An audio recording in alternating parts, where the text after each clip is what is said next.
Germans can be super cute and they can be super uncute sometimes too. So in this video, we're going to talk about 6 uncute things, if that's even a word, that Germans sometimes do. So stick around if you want to know which one they are. Hey, I'm Jen and I'm from Guatemala. And I'm Yvonne and I'm German. And together we're from simplegermany.com, where we help expats settle into life in Germany more smoothly. So I would say, we've done 2 videos now dedicated to pointing out the cuteness of us Germans. So Jen, was kind of like, well, I think it's only fair and time to also do a video on the not so cute things us Germans apparently sometimes do. And since Germans love brutal feedback, here we go. In your face. So number 1 on my list is bros. Why do you cut lines? Why do Germans cut lines, especially when you're abroad, I would say? Or like when you want to board an airplane? I've had multiple situations. So I've had the following situations. When boarding an airplane, an aircraft, right? Like you need to wait. Germans they pretend the lines don't exist. And second of all, also sometimes waiting in line here at places at the bakery happens very often in other ones, there's the typical German person that arrives and goes to the front of the line, and then you're like, Entschuldigung, wir warten hier, okay, we're all waiting. Wait, let me finish.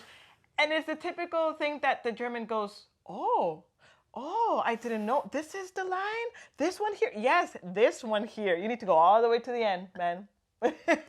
Okay. What's your defense? Okay, no. First of all, you just said, especially in bakeries, when in the past 8 years do you stand in line in a bakery? Yes, I've been to a bakery at least 5 times. Okay, in like 8 years. Yeah. Okay, no, but I get her point, and I would agree, and I think most of you would agree as well, that I would say the German nationality is not known for standing in line, for example, like the Brits. Ah, the Brits are known for standing in line? Oh, yes. Oh, I did not know this. The Brits is a queuing nation. Oh. Yeah. Oh, I so did yes, not know I would this. agree. We like to cut the line, and I would also agree that we usually have this behavior. Ach so, oh nee, no, I did not know this. That is very true. However, yeah? I would argue that abroad, actually, I think we are on a better behavior. Huh. Again, it's a perception-wise, right? Yeah. This is just what I have noticed. Also, another example is bureaucratic offices. Or public toilets or whatever. Public toilets. Public toilets also is a big one, especially, like women, we tend to have a longer queue than men. Oh, that's a very good example there. And there's the typical German woman that goes to the front and you're like, excuse me. Oh, I did not know it's such a long line here. Yeah, so that's number 1 on my list. Okay, I understand. Actually. Yeah. Number 2 on my list is, you say that when you're on holiday, you behave better. However, I don't know why. In standing, not cutting lines. And not cutting lines. But this is a German thing that if you are going to hang out at the beach or at the pool and there's like chairs or whatever, there's the typical behavior that you wake up super early and put a towel on it to reserve your spot until you arrive maybe at like noon to this place. Yeah, it's actually, it's so much a not cute German things that us Germans, we actually like joke about it ourselves. Ah, okay. Yeah. Or say like, ich muss früh aufstehen, like I have to get up early, I need to reserve my sunbed. I need to towel my sunbed so no one else can take it. Yeah. And what would happen if I actually take that towel away and just sit there? Drama. I would be kind of pissed off. So then I would say it depends on the personality. Like there are those that actually really believe it's their right to do so and they would like really fight for it. Okay. And then there are those that kind of like, that try to sneak the reservation in, but then when they fail, they're like, okay, I understand. But so much so also that in like, I would say like any sauna place or thermen or any pool place, whatever, like where you usually stay like a little bit longer. Yeah. There are tons of signs everywhere. Please don't reserve the sunbeds with a towel. So yeah, I would say it's a thing. Confirmed by a German, stamped by a German. Number 3, and this is also kind of what I said at the beginning of the video, is the brutal feedback. Huh. I would say this has been really, I understand it's a cultural thing. I get it, right? Like, well, and sometimes you say you love the correctness and directness. Yes, I was just going to say I understand, and I've gotten used to it, so right now I appreciate it. However, it's still quite painful sometimes to get very honest, raw feedback from people. Like, it always takes me a lot to to understand it. And we've had to work on this on our relationship because Yvonne tends to give a feedback very straight, very, And then she's pissed off. and so we have had to work on like, can you give me something positive before you tell me the negative at least, so it like, you know, it lowers the blow a little bit. But why is this uncute for you? Because it's just so harsh sometimes, and if you're not used to it. On the same hand, you love the directness. Yes, it's a love-hate relationship. Okay. That's a love-hate All right. relationship. There's some days I really appreciate it. Other days is like, and then I have to remember, okay, relax. It's just how things work here. Yeah. It's not personal.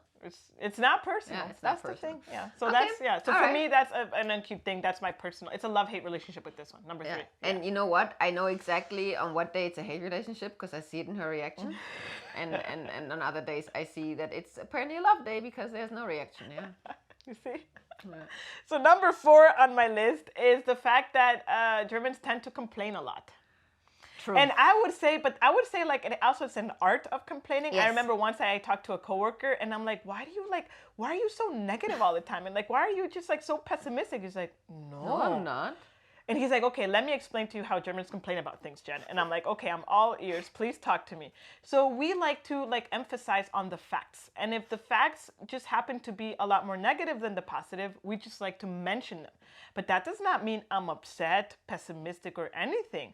I just like to point out the facts of something. And sometimes there are negative facts. Okay, maybe most of the time they're more negative than positive. And that's how he at least explained it to me. What do you think? Well, just considering the fact that what we actually referenced in our video on how to make friends in Germany, that our German friend, when we asked her, like, how do you make friends in Germany? She said, well, you make friends in Germany by finding a common topic to complain about. That already shows that there is a lot of complaining going on. Yeah, I would agree to a certain extent because I still think your personality still stands above the general complaining culture of Germany. Okay. Because I also know a lot of super positive Germans who don't like to state the negative facts, but only who like to state like the positive facts, or like a healthy mixture of both. Oh, okay. Yeah? So I would say yes. I would like in the general nationality ranking, which is like so stereotypical. Complaining might pop up, but I would also say that there is more than enough examples of the contrary behavior. Okay. Oh, number 5 on my list, and please explain me why. What is the reason behind wearing socks with sandals? But not just any sandals. It's like the Birkenstocks, right? Or the Adiletten. Or the Adiletten, the famous Adiletten. So why? I don't know. Okay, so I try to, because this is not the first time I get this question, so I usually try to wiggle me out of it with something like, well, as a child, I also used to wear socks in sandals, but they were not the Birkenstocks or the Adiletten. They were actually cute little, like girl sandals, and had like these socks, like actually with like, I don't even know with these like Rüschen, like the. Yeah, I know which socks you mean. I don't have the English word right now. Yeah, whatever. So like were very like girly little, thingies. And why? Well, I guess because it was cute back in the day. And why? Then the question is, why don't you just wear sandals? I'm like, well, because then my feet are too cold. Then why don't you just wear normal shoes? Well, because maybe they're not as breathable, or they wouldn't fit like the other outfits so nice. Which is like my wiggle ground, but that goes against like seeing adults in like their outdoorsy outfits with their like even also hiking sandals and their like white socks in them. So I don't know why. I would still argue it's without socks it's too cold, and other shoes would not be so versatile because then when it gets hot you cannot take the socks off. I don't know. Like Germans out there, please help me.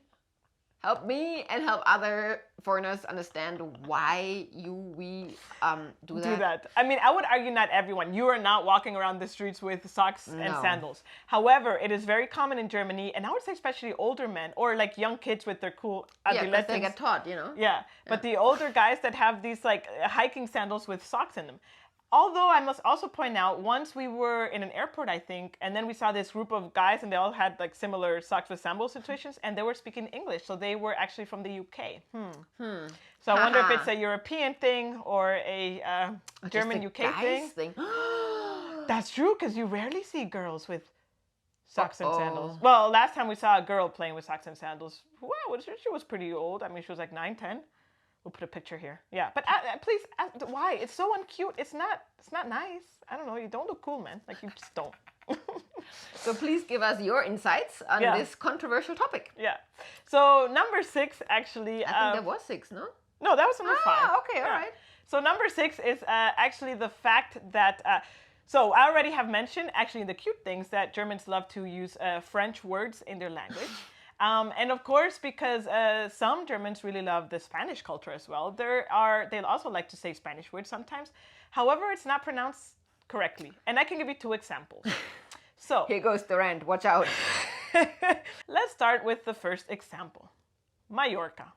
Yeah, Germans love to go to Mallorca. So much that actually it's called like the 16th state. 17th, oh, please. Sorry, 17th state. Oh my God, I should be kicked out of Germany. I'm so sorry. The 17th state. And that's fine. It's cool. Like Mallorca, it's a very beautiful island. It's I love it. beautiful. It's super Yes, beautiful. yeah. Yeah, it's very nice. But Mallorca is spelled with double L, right? And when you say it as Mallorca. Okay, you just put the gringo accent, like the US accent, into a Spanish word that you try to pronounce German. So Mallorca. Mallorca. Mallorca. Why not Or Mallorca? short, Malle. Malle. Yeah, I why mean, not you would Malle? never say Maya. Yeah, but it's Mallorca. Okay, so Malle I still get, but I think Jen's point is Mallorca. Mallorca. Okay, and then you can argue maybe the word Mallorca, like many countries get pronounced different in different languages, right? So it could be argued that, okay, because in German maybe Mallorca is spelled with 1 L, so it's Mallorca. Okay, maybe. I don't know. I don't quote me on that one. But then I don't understand this other thing that happens with tequila. Tequila is with 1 L. Tequila, the drink, could be very delicious sometimes. And Germans pronounce it tequila. Where does this come from? So basically, what Jen is pointing out that we are abusing the Spanish language and we are using the L scenario the wrong way around. So the correct way would be a double L is always a J, like a Y. So Mallorca. And 1 L is always an L, like tequila. Yeah, very good. Tequila. Tequila. So basically, I think you want to say, please, Germans, please pronounce say things tequila as they are, and Mallorca and not the other way around. Yes, and if you make such a big effort really to pronounce like French words like etui properly, come on, it's not such a big stretch to say tequila. And you think that's like uncute if we mispronounce? Yeah, it's not cool. Okay. Yeah, it's not cool. I find it uncute. Again, this whole list is very subjective. This is my perception of like the German here culture, right? Don't think that this is, maybe others find it super cute. Maybe. But in my eyes, it's not cute. Yeah. So those are my the 6 list of uncute things. Did you just say 6? I went 6. Oh my God. I went 6. I have like something on my eyes here. However, I would say the cute things trumps the uncute things. Okay, I think so there's a lot more. I had to say that, right? Yeah, there's a lot more cute things that Germans do because we have a whole list of 12 and we could have done more, but we wanted to keep a 666 kind of thing series going on. So we have 12 cute things and 6 not so cute things. Okay. So again, the cute outweigh the uncute. Not cute. Yeah. Okay. So I still like Germans very much. I did. Yeah.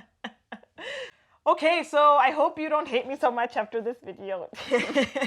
Like I said, cute better than uncute. But anyways, if you like this video, make sure to hit that like button and that subscription button and notification bell so you get notified when we release new content. And be sure to check out, the 2 cute videos, even if you have seen them before, just to get the positivity back into your mind, Exactly.